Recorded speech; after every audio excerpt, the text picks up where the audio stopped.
Y hoy vamos a hablar de el perdón que libera.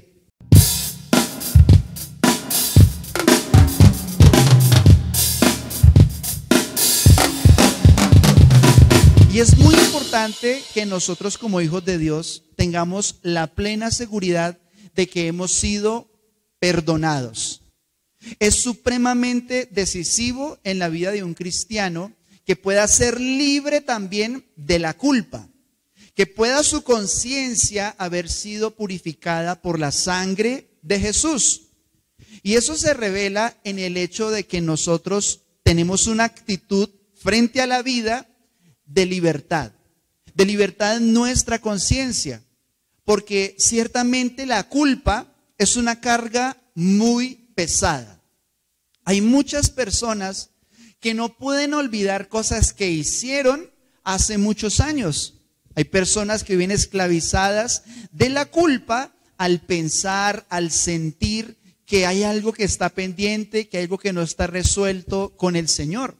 Sucede con los pecados que nosotros consideramos graves, sucede con los errores que marcaron nuestra vida para siempre, pero Cristo viene no solamente a librarnos del juicio eterno, sino también del juicio interno. Y usted se da cuenta de que una persona que no está en paz, no refleja paz, no transmite paz. Si una persona no sanó en su corazón las heridas de su casa, no va a poder levantar una casa sana. Porque cuando una persona está herida, tiene en su cuerpo una herida, no camina bien, no anda bien. Por eso en Cristo, el que es sanado, sana. En Jesús, el que es liberado, libera. Por eso Cristo siempre empezó a obrar en sus discípulos para que ellos fueran a hacer también un acto de liberación en los demás. Por eso, si usted es consciente de lo importante que significa vivir libre, esa debe ser una oración muy clave, una oración muy fundamental para uno caminar bien, no solo en la iglesia, ¿sí? Para uno alabar con libertad, porque qué rico y qué glorioso es cuando uno se siente livianito. Pero también afuera, pero también en la casa, pero también en el trabajo, ser libres de la amargura, ser libres de la condenación y sobre todo entender que cuando yo recibo el perdón de Jesús, me cuesta menos perdonar. Es más fácil fluir en el perdón, como está escrito. En el Padre Nuestro dice, perdónanos como nosotros perdonamos a los que nos ofenden. Entonces la ofensa tiene un fluir y es lo que vamos a ver. Hay una verdad en Colosenses capítulo 1, versos 13 y 14, que opera exclusivamente para las personas de fe. Bueno, pastor, ¿y quiénes son las personas de fe? Las personas de fe son aquellos que en algún momento de su vida, con franqueza, con sinceridad, con honestidad, diríamos nosotros de corazón, se entregó a la fe en Cristo, se entregó a las enseñanzas de Jesús. Una persona de fe es alguien que puede creer este tipo de cosas.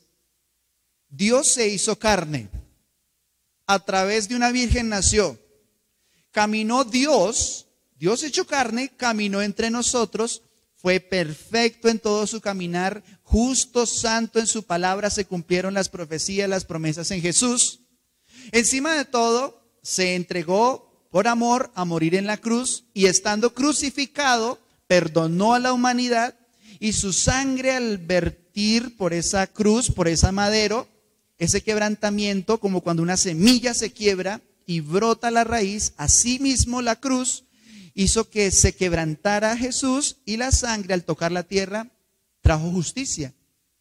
Entonces, después de eso vino el Espíritu Santo y nosotros creemos en la obra del Espíritu Santo, hacemos parte. Estoy resumiendo un poco el credo de nuestra fe, pero lo hago porque, insisto, esta palabra no aplica para todos los seres humanos, sino para aquellos como ustedes y yo que hemos entregado nuestro corazón, hemos puesto nuestra fe en Jesús.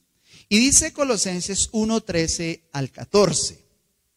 Dios nos libró de las tinieblas y nos llevó al reino de su amado Hijo, por quien tenemos la liberación y el perdón de pecados.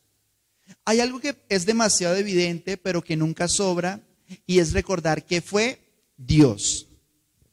Es decir, si yo pienso en mi corazón que yo fui el que me trasladé de las tinieblas, ya no quiero más tinieblas, me cansé de las tinieblas, y voy a la luz, estoy obviando el hecho de que fue el mérito de Jesús, de que fue solamente la fuerza, la potencia y el beneplácito de Dios el que me trajo a esta preciosa luz de su salvación.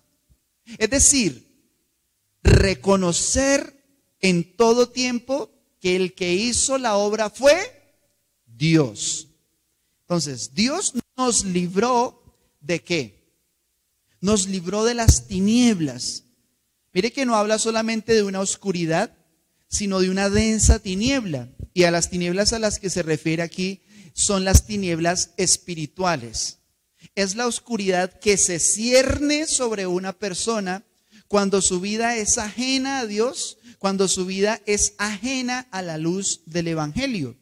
Entonces el Señor, de todos esos pensamientos tenebrosos, oscuros que teníamos, vino su amor, vino su gracia y empezó a alumbrar. Pero dice que eso lo hizo con un fin. O sea, Dios lo hizo por una razón. Dice, y nos llevó al reino de su amado Hijo, por quien tenemos la liberación y el perdón de pecados. El perdón ocupa un papel fundamental en nuestras vidas.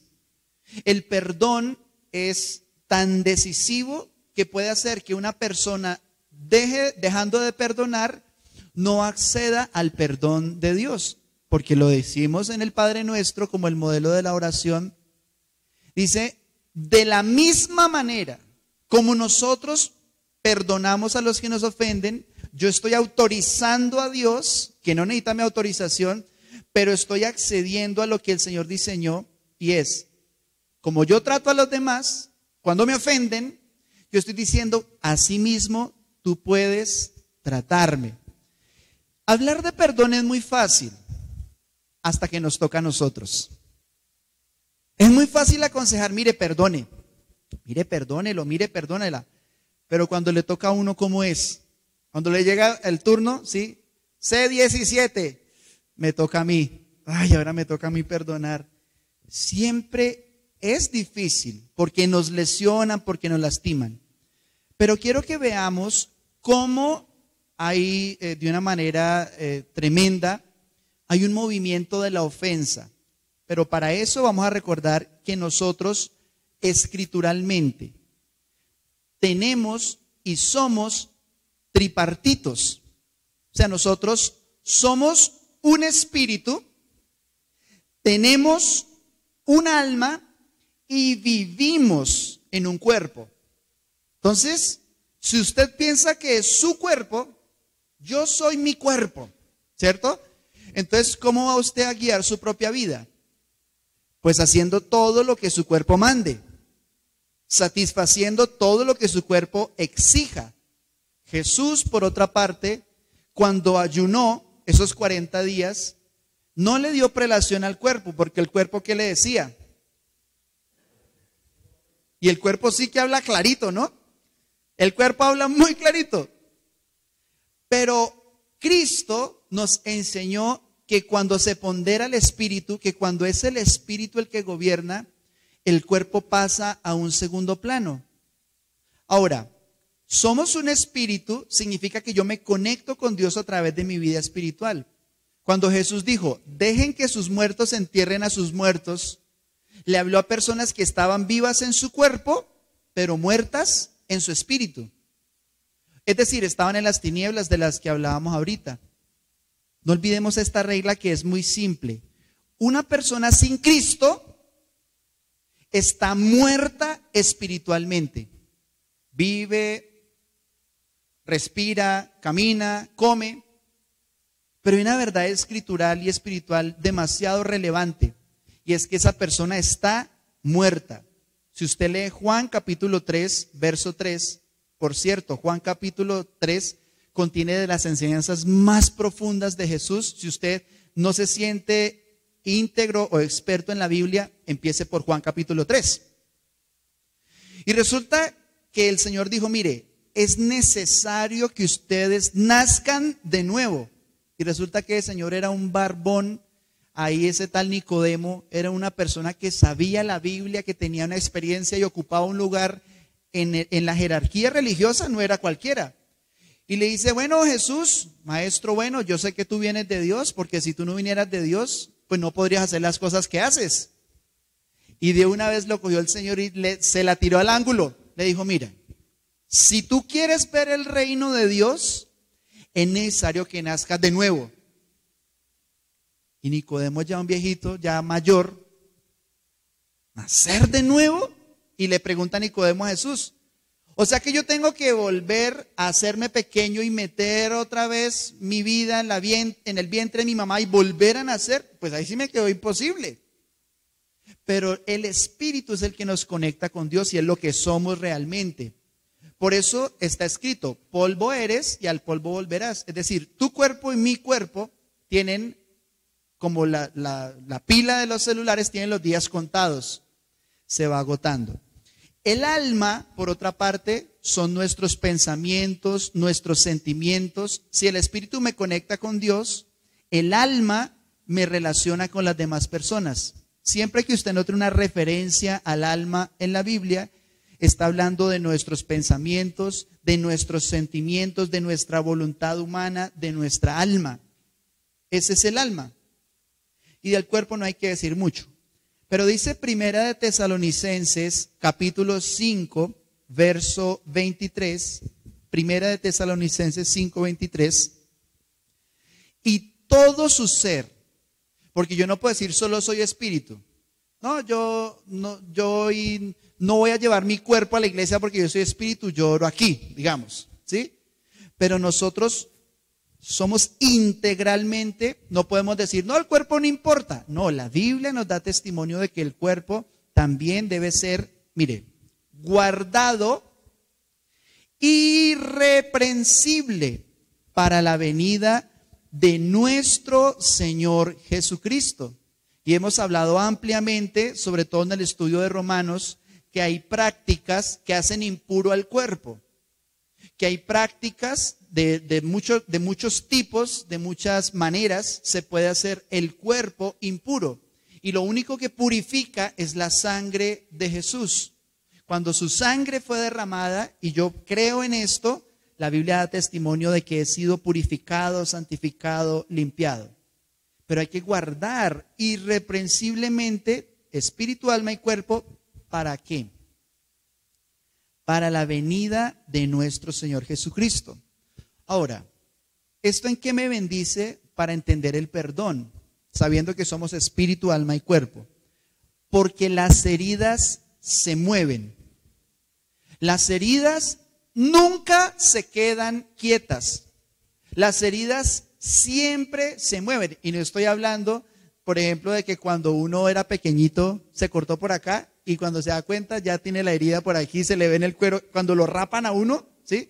Se le ve, yo tenía esta herida, era en la frente. No estoy hablando de ese desplazamiento, sino que las heridas van pasando, van saltando del espíritu al alma y al cuerpo, del alma al espíritu y al cuerpo, y del cuerpo al alma y al espíritu. Y por eso es necesario ser completamente sanado. Le voy a poner un ejemplo. Si una herida está en el alma, si una palabra de alguien lesionó mi alma, entonces muy pronto, si yo no lidio con esa herida, va a empezar a trasladarse. Y si yo, por ejemplo, conservo en mis pensamientos las palabras que llegaron a mi alma, los psicólogos, de hecho la palabra alma es la palabra psique, de donde viene psicología, ¿sí? Psicología, psique, logos, estudio del alma, tratado del alma, ustedes saben. Pero la psique o el alma, o la mente, que también a veces se intercambian, digamos, los psicólogos han descubierto que cuando una persona tiene disfunciones en sus pensamientos, heridas del pasado, etcétera, empiezan a producirse enfermedades que se conocen como psicosomáticas. Entonces, por ejemplo, una persona que está angustiada empieza a desarrollar, se le tensionan todos los músculos. Hay personas que llegan al extremo de no poder dormir. Entonces, ¿está donde la herida? En el alma. El jefe me dijo, usted no sirve para nada. Mi papá me dijo, yo a usted ya no es mi hijo nunca más. Mi mamá me dijo, usted es una sinvergüenza. ¿Sí? O sea, son cosas que son 2 segundos, tardan esas palabras, pero dejan una herida. Entonces, el alma permite que esas heridas se conviertan en algo que se refleja en el cuerpo. Entonces, una persona que está estresada empieza a mover el pie, empieza a comerse las uñas, a morderse todo y a estar inquieto, y eso puede generar subida de la tensión, puede generar problemas hormonales y una cantidad de complicaciones que no estaban en el cuerpo, sino que ¿dónde empezaron? En el alma. Si las heridas del alma no sanan por la gracia de Dios, se trasladan muy pronto al cuerpo. Gastritis, dolores de cabeza. ¿Nadie le pegó? No se comió nada que le hiciera daño.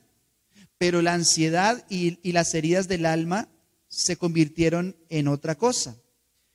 El cuerpo, cuando se lastima o cuando es herido, también puede trasladar esas heridas al alma. Por ejemplo, si una persona le cortan, digamos, un brazo o un pie, esa persona, ¿cómo va a asumir su actitud frente a la vida? Por ejemplo, si una persona se quema su rostro, o si una persona en un atraco, no sé, le dañan un ojo, o si usted de pronto manipulando algo en la casa, una mano, un pie. Eso que empezó como un dolor en el cuerpo, como una herida del cuerpo, se traslada ¿a dónde? Al alma. No, que se me cayó un diente. Y entonces, ¿qué más? ¿Cómo me le va? Bien. Y echan un chiste buenísimo. Y uno tiene una herida en el cuerpo. Pero uno empieza a sentirse, no, yo soy fea, yo estoy mal, yo soy muy gorda, yo camino torcido, yo no puedo, yo no sirvo. Y cosas del cuerpo se trasladan al alma. Por ejemplo, el maltrato físico. Cuando un niño sufrió maltrato, cuando de pronto un profesor la zarandeó, ¿sí? Cuando hubo un abuso íntimo de un familiar, un tío, un primo, un hermano, no sé, un hermanastro, y viene y hay un abuso, eso que fue del cuerpo y que parece solo afectar el cuerpo, muy pronto emigra, se mueve al alma, y entonces viene una introspección, viene un dolor, y aquí hay un síntoma para los papás que tienen niños en estado pues de crecimiento y de formación. Hay un momento en que los niños eran alegres, contentos, felices, y de pronto ya no hablan, de pronto se esconden, de pronto se sientan, de pronto, y ahí es bueno indagar. Es muy importante sanar esa herida.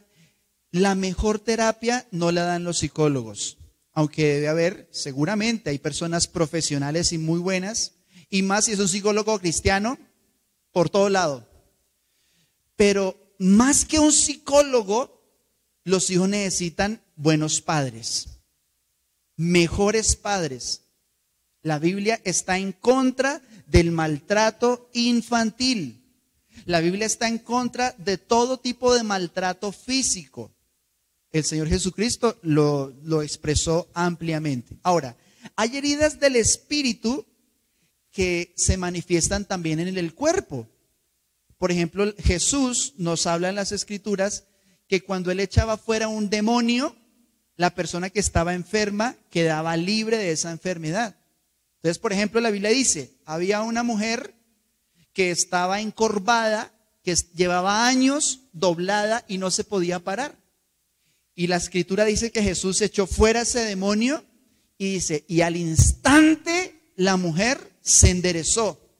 Lo mismo pasó con los mudos. La Biblia dice que Jesús echaba fuera espíritus inmundos que habitaban en esa persona, y el mudo, cuando se iba el demonio, empezaba a hablar la persona. Y así consistentemente la Biblia nos demuestra que hay enfermedades, no todas, por supuesto, pero hay enfermedades que tienen un origen en el espíritu. Que por allá cuando estaban pequeñitos se le hizo un riego al hijo, que le echaron unas hojas de yo no sé qué, que la llevó donde un brujo, que la llevó donde un hechicero, que le puso el azabache, y que una cantidad de supersticiones que uno piensa que hacen bien. Uno piensa que está haciendo bien. Vamos, papito, lo llevo donde la bruja, que es una bruja buenísima, y sube las montañas, baja los valles, se mete a las cuevas, atraviesa los ríos solo para ir donde una bruja. Y la bruja le hace un riego allí, tráigame patas de yo no sé qué, y le hace 7 millones de pesos, ¿sí? Y uno piensa que está haciendo bien. Y efectivamente la Biblia da testimonio de que ese tipo de prácticas espirituales, esas heridas espirituales, migran al cuerpo. Ustedes encontrarán que cuando uno adora, se libera de ese tipo de opresiones, se libera de ese tipo de influencia espiritual. Pero también del espíritu puede pasar al alma. Una herida espiritual se transmite al alma, porque una persona que no tiene esperanza en la trascendencia, en la vida después de la muerte, una persona que está herida y no tiene fe, muy pronto sus pensamientos van a empezar a divagar, van a empezar a producirse sensaciones como que la vida no vale nada, que la vida no tiene sentido. Y usted póngase a estudiar la vida de los ateos más prominentes de la historia, y la mayoría murió locos o enfermos. Varios de ellos se suicidaron. Algunos de ellos, por ejemplo, Schopenhauer, él abogaba por el suicidio. O sea, él era una persona supremamente amargada y escribía sobre eso de una manera que uno dice, esa persona está en las tinieblas. Una persona que ama la muerte, o más grave, una persona que anhela la muerte, que no tiene paz. Porque la herida espiritual se traslada también al alma, y vienen opresiones, vienen pensamientos de suicidio y de muerte. Pero también hay heridas del alma que se trasladan al espíritu. Entonces una persona resentida, y ahí es donde vamos a orar ahorita, que no perdona, que tiene odio, va a estar intranquila también. Y digamos lo mismo del alma al cuerpo, y sucesivamente. Creo que he sido muy claro en expresar que las heridas se mueven. Ahora, la gracia de Dios sana. Cuando yo accedo a su perdón, a su favor, a su misericordia, se cumple lo que dice el libro de Romanos en el capítulo 2. Usted en el capítulo 2, entre otras cosas, va a encontrar las respuestas a esto. Pastor, ¿qué pasa con los que vivían antes de Jesús? ¿Qué pasó con los indígenas que estaban en América Latina y practicaban su religión? Pastor, ¿qué pasa con las personas en la India que hoy por hoy no creen en Jesús? ¿Cómo se van a salvar? ¿Se van a salvar? ¿Tienen oportunidad? ¿No? Esto lo encuentran en Romanos capítulo 2. Y si viene los miércoles, ahí yo le quiero ayudar en la comprensión de lo que allí enseña. Pero también indica que la bondad de Dios nos guía al arrepentimiento. Es decir, una persona que está destruida, que no tiene esperanza, Dios no viene a destruirlo y a rematarlo. El Señor nunca ha sido y nunca será cruel. La crueldad es lo que puede hacer que una persona, teniendo la oportunidad de hacer lo bueno, no lo haga. ¿Usted sabía que la Biblia enseña que es pecado saber que algo es bueno y no hacerlo? Dice la Escritura, el que sabe que algo es bueno y no lo hace, le es pecado.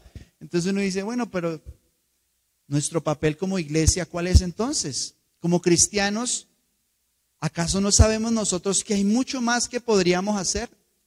Por eso necesitamos acceder plenamente al conocimiento de su gracia, de su amor perfecto hacia nosotros. Pero debemos también entender que solo el perdón interrumpe el fluir de la ofensa.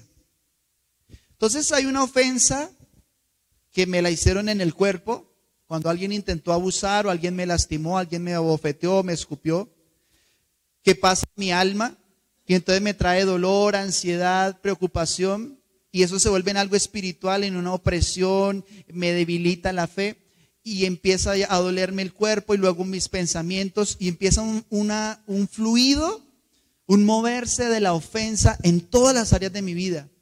Le pego a mi hijo no para que aprenda, sino para desquitarme. Respondo con dureza porque quiero expresar mi indignación. Sonrío todo el tiempo para demostrarle a la gente que soy feliz a costa de mi libertad. Empiezo a aparentar cosas que no soy y me vuelvo esclavo de mi propia imagen en vez de ser libre en Jesús y poder ser quien realmente soy en Él sin necesidad de aparentar. Pero ¿cómo corto ese circuito? ¿Cómo puede una persona hacer en su vida para que la ofensa deje de hacer daño? Deje de hacer daño. Y es a través del perdón. Tienes que tomarte en serio perdonar a tu papá. Tienes que tomarte en serio perdonar a tu expareja. Tienes que tomarte en serio perdonarte a ti mismo por lo que hiciste y dijiste. Porque si no va a suceder como dice Hebreos capítulo 12, versículo 1. Llenos de peso. Dice ese versículo, despojémonos de todo pecado. Despojémonos del peso y del pecado que nos asedia para que podamos correr con paciencia. Es decir, si usted corre con una bolsa llena de piedras encima, seguramente no va a ganar, pero tampoco la va a pasar bien en la carrera. Por eso, una de las marcas del cristiano maduro es que perdona rápido. Lo voy a repetir. Una de las marcas del cristiano maduro es que perdona rápido, porque el perdón a veces es cuestión de tiempo. A veces, repito, a veces es cuestión de tiempo. Yo el ejemplo que pongo es como este. Por ejemplo, cuando uno estaba enamorado de una niña, en mi caso yo estaba enamorado de una niña cuando tenía 12 años, ¿cierto? Y esa niña para mí era todo y yo me ponía nervioso y me asustaba y todo era por ella y para ella, ¿cierto? Pero yo hoy por hoy, ¿qué siento por ella?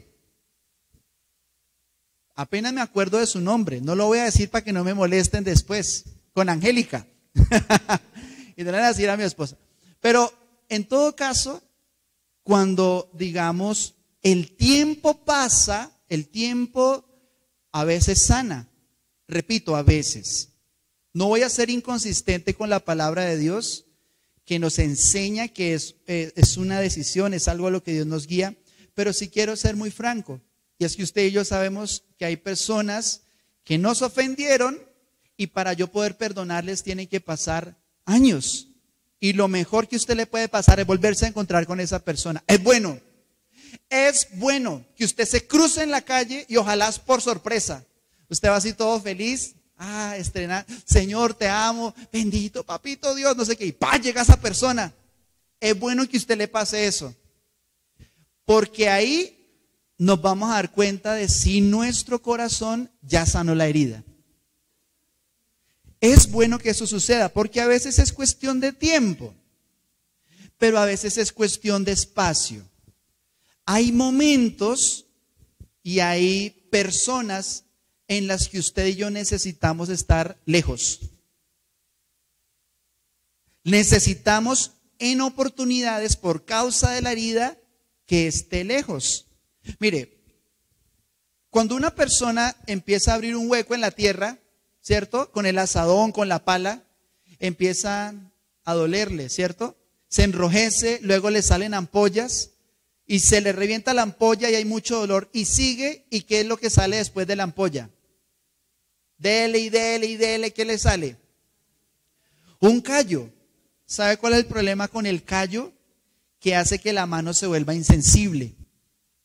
¿Usted le ha dado un saludo de mano a una persona que trabaje la tierra, o que trabaje en construcción, o que trabaje martillando?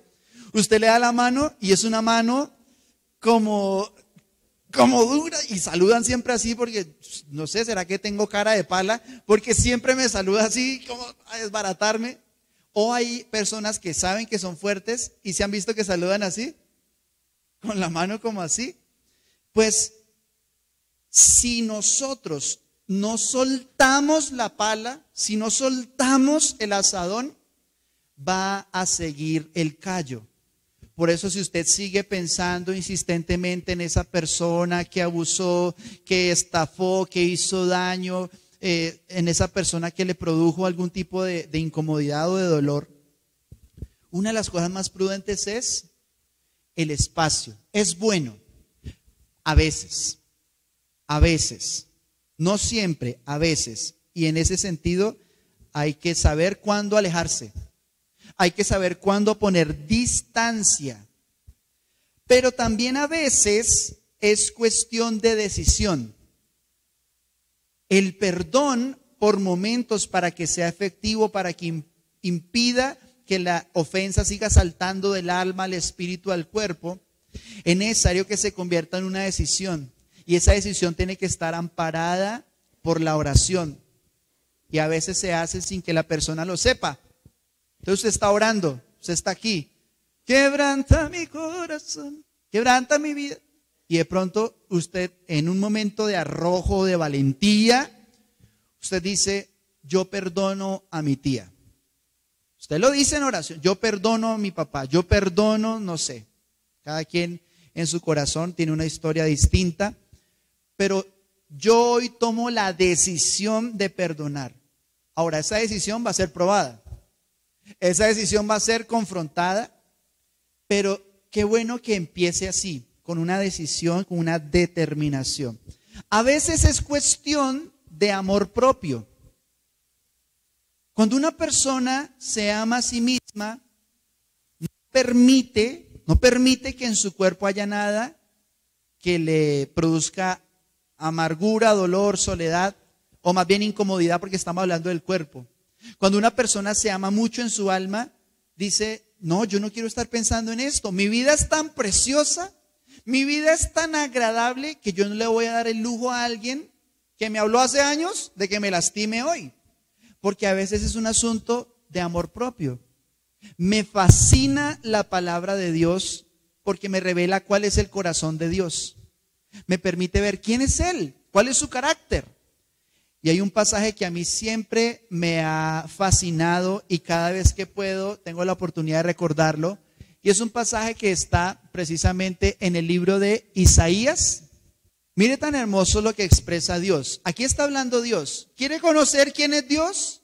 No es ese viejito amargado que usted estaba pensando. Dice el Señor: yo soy el que borro tus rebeliones. ¿Por qué? Porque te amo y es que eres tan lindo. Ay, Israel es tan hermoso, qué pueblo tan obediente, que yo igual lo perdono. No, porque entonces no tendrían rebeliones.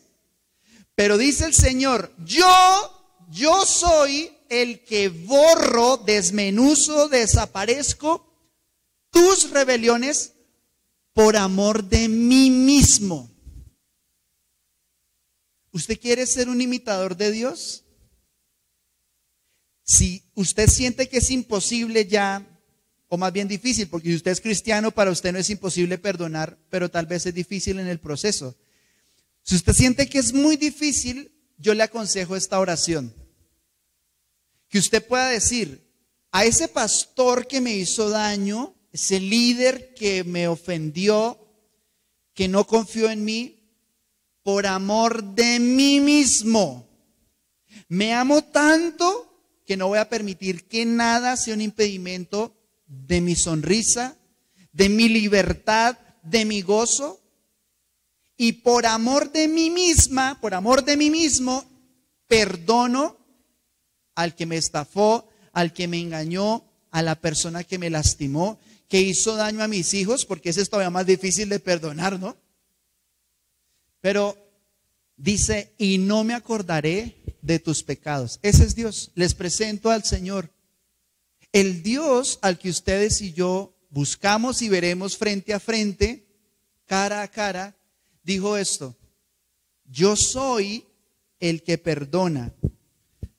A veces es cuestión de decisión, a veces es cuestión de tiempo, de espacio, pero mis hermanos, siempre es cuestión de obediencia a Dios. El perdón más sólido, más longánime, el perdón más consistente es el que se hace por obediencia a Dios. Porque si algo que a Dios no le gusta es que estemos heridos. Si hay algo que Dios no quiere es que seamos esclavos y vivamos enfermos por algo que alguien dijo hace años. Eso no agrada a nuestro Dios. Quiero que usted entienda que Dios nos permitió ser padres o hijos para entender su relación entre nosotros. Le decía hace poco a un varón, a una persona, le decía, mira, qué curioso, la relación que tú tienes con tu hija se parece mucho a la relación que tú tienes con Dios. Porque tú, ¿qué quieres de tu hija?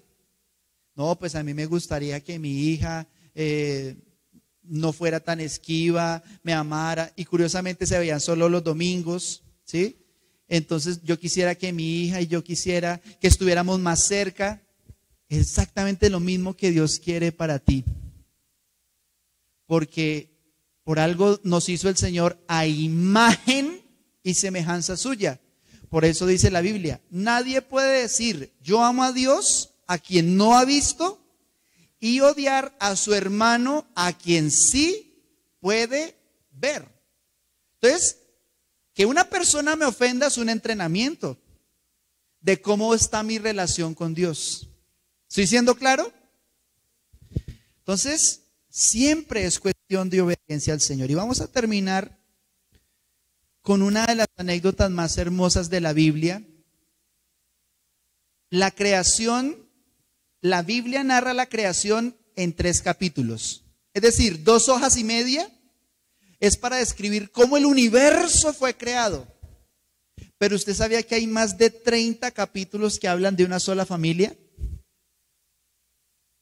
O sea, 3 capítulos me dicen el cosmos, pero 30 y pico de capítulos me hablan de cómo Dios trata con el corazón de los hombres. Y cuando ustedes vean la historia de la familia de Isaac, de Jacob, cuando ustedes vean esa historia de los 12 hijos de Israel, ustedes van a descubrir que uno de sus hijos era José. ¿Se acuerdan de José? Que casi que se pronuncia igual que Jesús. Solo hay 2 personas en la Biblia de las que no se narran pecados. Uno es Jesús y el otro es José. Todos los demás líderes, David por allá cometió asesinato, cometió adulterio, ¿sí? El mismo apóstol Pablo por allá rechazó a alguien que no tenía que haber rechazado, un muchacho que llamaba Juan Marcos, por allá regañó a Pedro en público, temperamental él. Pedro negó al Señor. Es decir, todos en la Biblia tenían su guardado, pero de José no se dice ningún pecado, porque es una representación de Jesús. Él es vendido por piezas de plata, como Jesús. Él es metido en la cárcel, como Jesús. Él fue hecho esclavo, como Jesús. Pero él fue liberado porque Dios estaba con él, como Jesús. Él salió de entre los muertos, como Jesús, porque su papá lo daba por muerto. La sangre en el manto, tal cual como se hizo con José, así fue con Jesús. Entonces usted lea consistentemente los últimos 20 capítulos o 30 de Génesis, además de que la lectura es deliciosa, es literatura de la más alta alcurnia. O sea, una persona decente que sea intelectual no puede decir que no me ha leído el libro más traducido y leído y fundamental e influyente de toda la historia. Yo no le creo a un intelectual que me diga, yo leí todos los intelectuales, leí a Kant, sé descifrar a todos, pero que no leyó la Biblia. Yo no le creo. No le creo a esa persona. Entonces, léase Génesis, la historia de José.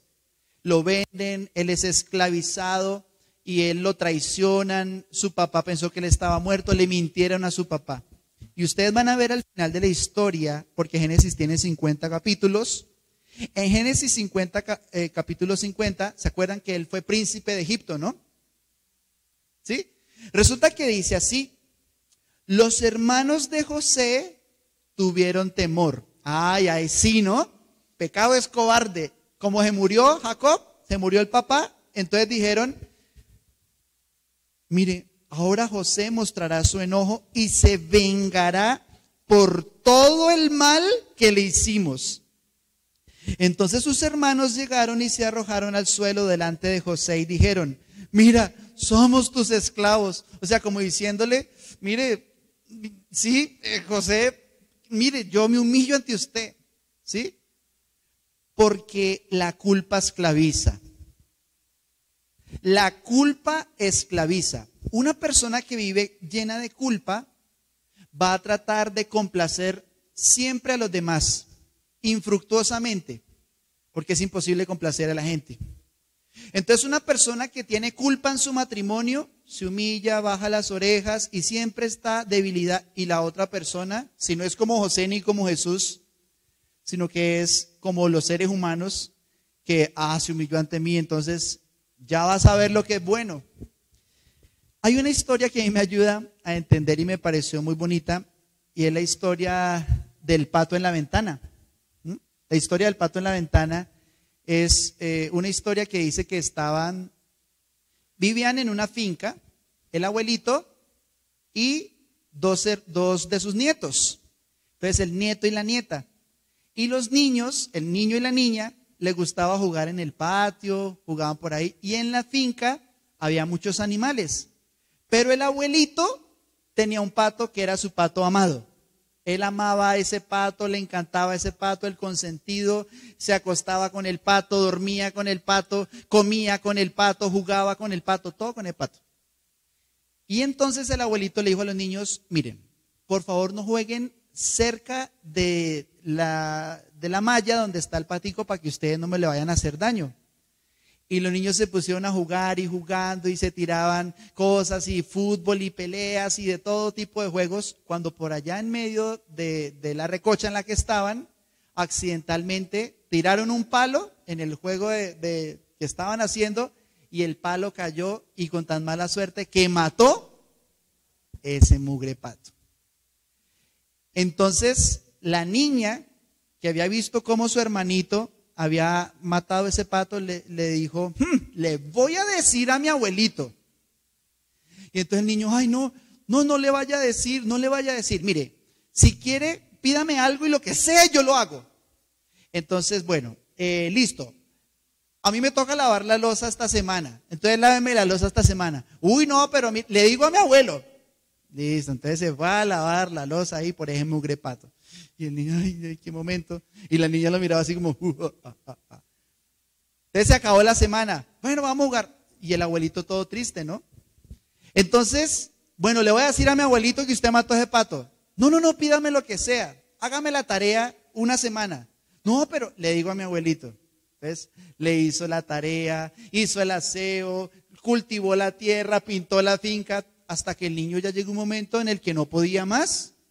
No podía más y muy cansado fue donde su abuelito. Y le dijo: abuelito,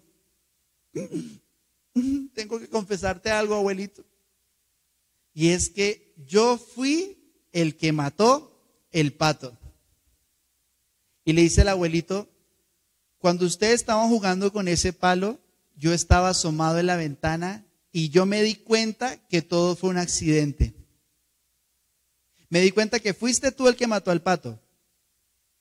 Pero estaba esperando a ver cuándo venías a mí a confesarme y si estabas dispuesto o no a ser esclavizado por tu hermana.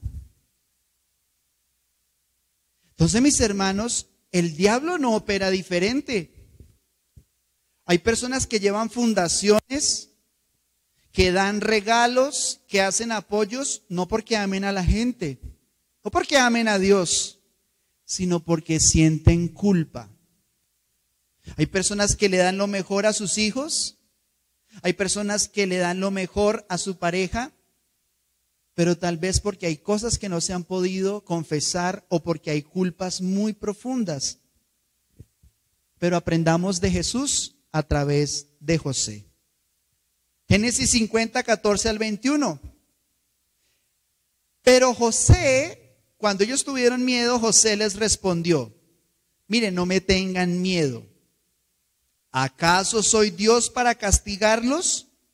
Ustedes se propusieron hacerme mal, pero Dios dispuso todo para bien. Qué bonito poder ver a Dios incluso en la maldad de otras personas. Eso se llama fe. Me echaron, me hicieron daño, me expulsaron, me vetaron la entrada. Qué bonita oración. Señor, aunque se hayan propuesto hacerme mal, yo sé que tú todo lo haces para bien. Y dice José, Él me puso en este cargo para que yo pudiera salvar la vida de muchas personas. No tengan miedo. Yo seguiré cuidando de ustedes y de sus hijos. Así que hablándoles con ternura y bondad, los reconfortó. Y ahí dice la Biblia que todos se echaban a llorar y se abrazaron y hubo una reconciliación familiar. Porque el amor corta el temor. A mí sinceramente no me gustan mucho los pastores que hablan del infierno. Perdónenme que sea tan franco. Porque yo soy pastor y yo honro mi ministerio. Y no quiero deshonrar el de nadie. Pero cuando una persona está tan obsesionada y se vuelve algo mórbido y que cuidado que usted no es cristiano, cuidado que tal que usted sea un cristiano falso. Y siempre está hablando de juicio y de condenación. No porque no sea cierto, porque la Biblia da testimonio de que una persona sin Jesús va para el infierno. Sea grande, pequeño, bueno, malo, dice la Biblia. Y todos grandes y pequeños estaban delante del trono y fueron juzgados, dice Apocalipsis. Pero yo creo que la palabra de Dios tiene cumplimiento. Y la Biblia dice, el amor echa fuera el temor. Si usted siente que está condenado por Dios, ¿usted se acerca? Porque usted siente que en cualquier momento, págueme el pato.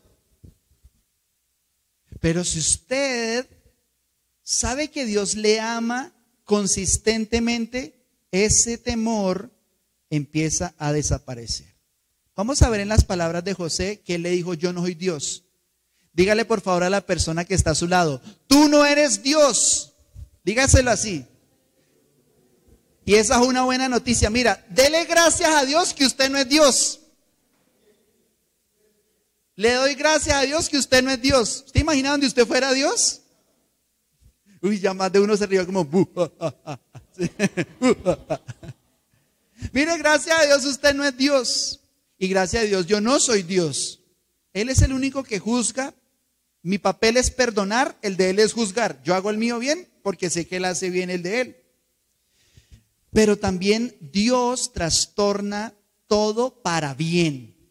Toda ofensa que se encausa por la fe en el amor a Dios termina siendo para provecho, sea lo que sea. Por eso lo que Dios tramó para Colombia es irreemplazable por cualquier obra del diablo. Si el diablo tramó algo para Colombia, cualquier mentira, ¿sabe qué hace nuestro Dios? La va a volver para nuestro bien. Amén.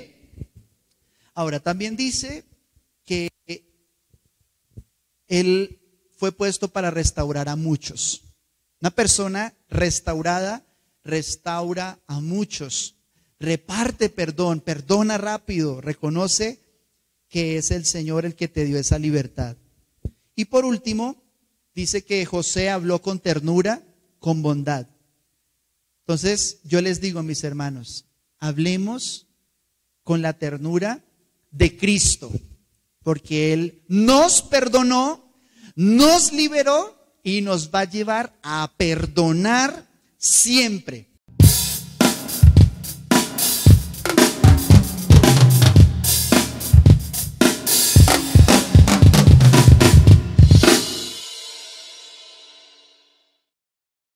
Ven a la iglesia, sé la iglesia. Te invito para que este y todos los domingos, a partir de las 10 de la mañana, nos acompañes en un tiempo especial junto a nuestro Señor Jesucristo. Recuerda, somos familia. Nos llamó el Señor a vivir y a estar juntos. Somos iglesia, somos su cuerpo y vivimos para Él. Por eso somos la gran comisión. Dios te bendiga, te esperamos.